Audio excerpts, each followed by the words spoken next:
El terrorista no solo instrumenta al hombre, sino también a Dios, haciendo de él un ídolo, del cual se sirve para sus propios objetivos. El terrorismo se basa en el desprecio del hombre, pero es precisamente por eso no solo comete crímenes intolerables, sino que en sí mismo, cuando recurre al terror como estrategia política y económica, es un auténtico crimen contra la humanidad.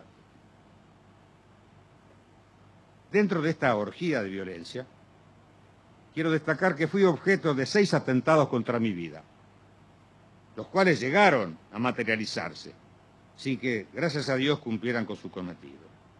El primero de ellos, ocurrido el 16 de marzo de 1976, fue comandado por Berbisky, el perro, quien resultó posteriormente enjuiciado severamente por la dirigencia de la organización Montoneros en razón de haber abandonado el lugar de los hechos sin haber comprobado previamente los resultados de la operación y fundamentalmente haber cubierto la retirada del personal participante.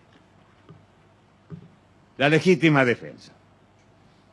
En el mes de enero de 1975, la señora de Perón dictó un decreto por medio del cual ordenaba el empleo de las Fuerzas Armadas para combatir al terrorismo hasta su aniquilamiento, pero geográficamente limitado a una zona de operaciones en la provincia de Tucumán.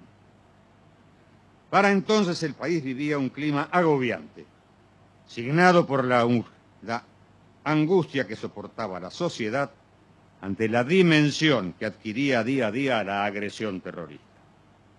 Ante ese desasosiego y la radicalización que adquiría el enfrentamiento iniciado por los grupos terroristas, en los primeros días del mes de octubre de 1975, el doctor Luder, provisionalmente a cargo de la presidencia de la Nación, la señora de Perón se encontraba en Ascochinga, en uso de licencia por razones de salud, convocó a una reunión de gabinete para determinar qué hacer frente a la dimensión que había cobrado el accionar subversivo. A dicha reunión fuimos invitados los comandantes generales, quienes debíamos exponer también nuestros puntos de vista sobre el particular. Por ser un problema típicamente terrestre, correspondía al Ejército la responsabilidad primaria, y en esa condición, con el acuerdo de mis camaradas de las otras dos fuerzas, debí exponer.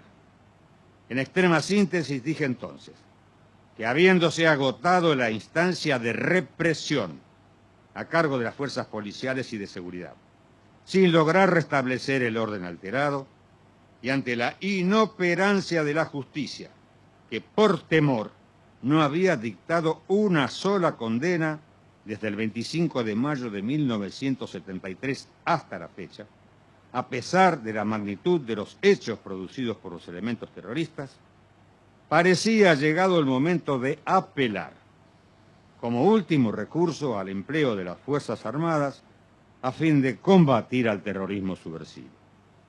Agregué que la decisión de emplear a las Fuerzas Armadas para cumplir con este cometido implicaba, de hecho, reconocer un estado de guerra interna, con sus consiguientes secuelas. Entre otras, que las Fuerzas Armadas no estaban preparadas para reprimir. No disponían de balines de goma, ni escudos, ni bastones, ni carros hidrantes.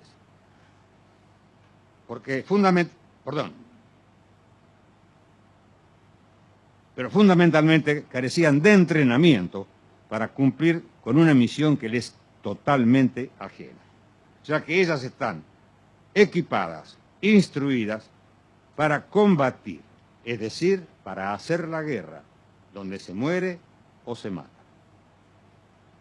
En atención a ello se propusieron 4 cursos de acción en grado creciente de libertad de acción.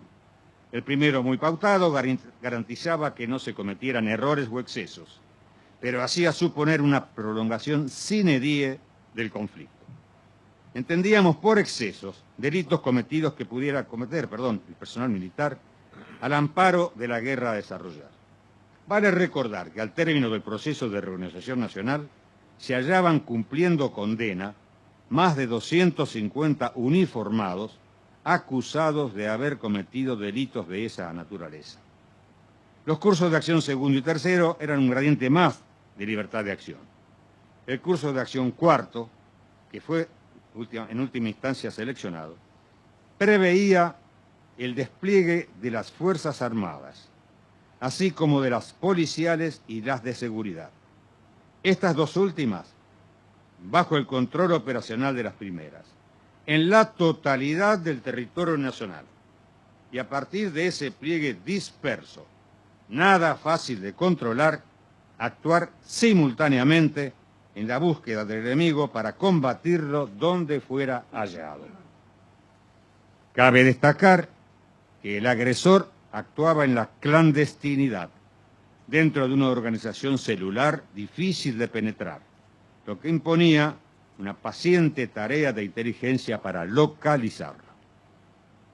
Debo rendir homenaje al coraje cívico demostrado por el doctor Luder en aquella ocasión, quien, sin hesitar, seleccionó este curso de acción que era el más riesgoso en cuanto a la posibilidad de que ocurrieran errores o excesos, pero que garantizaba la derrota del terrorismo en no más de 1 año y medio de lucha. Esta firmeza del doctor Luder no fue la misma, lamentablemente, cuando al deponer como testigo en el juicio a las juntas, se limitó a hacer una interpretación semántica del término aniquilar, olvidando, fuera de todo tecnicismo doctrinario, que la acción de aniquilar constituía la interpretación más acabada de lo que expresara el general Perón en la carta dirigida a la guarnición militar azul, luego del intento de copamiento del que fuera objeto. De esta carta rescato una frase que voy a leer. Decía el general Perón, que el reducido número de psicópatas que va quedando sea exterminado uno a uno para bien de la República. Reflejo también de este estado de ánimo son las palabras del del diputado Osteco durante el homenaje que la Cámara de Diputados rindió a José Rucci por motivo del atentado que le costó la vida. Dijo entonces el diputado Osteco: por eso, esta Cámara de Diputados que dicta las leyes del país debe dar amplios poderes a nuestras Fuerzas Armadas y seguridad, sin que con ello se quiebre la libertad, para perseguirlos hasta sus guaridas y matarlos como a ratas, porque no merecen vivir en este suelo. Ningún partido político, ninguna fuerza sindical, ninguna organización no gubernamental, tampoco los medios de prensa objetaron las durísimas palabras del diputado Osteco. De similar tenor fueron las palabras del ministro de Defensa, doctor Botero, pronunciadas en el acto de cierre de los cursos de la Escuela de Defensa Nacional en diciembre del 75, oportunidad en la que expresó: ante la lucha total, sofisticada y compleja, despiadada, diabólica y criminal, promovida por la subversión armada, queda una sola alternativa: el exterminio total del enemigo. Como complemento de los decretos firmados por el doctor Luder, el ministro de Defensa impartió la directiva número 1 y a partir de ella impartir la directiva número 404, lucha contra la subversión, bastante comentada en los últimos días, mediante la cual se puso en ejecución por parte del Ejército el planeamiento correspondiente a la hipótesis de conflicto marco interno. A los fines de esta guerra, cada una de las Fuerzas Armadas tenía asignadas zonas territoriales donde ejercían sus responsabilidades operacionales sus respectivos comandantes generales. Corolario. Bien podemos decir entonces que la nación argentina hubo de afrontar, de hecho y de derecho, un conflicto bélico interno, irregular en su forma, de carácter revolucionario, con profunda raíz ideológica, alentado desde el exterior. Así lo reconoció tiempo después la Cámara Federal, a la cual desconocí por no tener competencia para juzgarme toda vez que no era mi juez natural, sino una comisión especial fulminada por el artículo 18 de la Constitución Nacional, cuando dicho tribunal, al dictar sentencia en la causa número 13/84, llamada de los comandantes, sin mencionar la figura de genocidio, así como tampoco la existencia de delitos de lesa humanidad, entre otros conceptos, expresó que, en consideración a los múltiples antecedentes ocupados en este proceso, las características que asumió el terrorismo en la República Argentina, cabe concluir que, dentro de los criterios de clasificación expuestos, el fenómeno se correspondió con el concepto de guerra revolucionaria. Agrega que algunos de los hechos de esta guerra habrían justificado la aplicación de la pena de muerte prevista en el Código de Justicia Militar. Finalmente, que, como consecuencia de hasta aquí expuesto, debemos admitir que en nuestro país hubo una guerra interna iniciada por las organizaciones terroristas contra las instituciones del propio Estado argentino. Algunos han calificado esta guerra como una guerra sucia.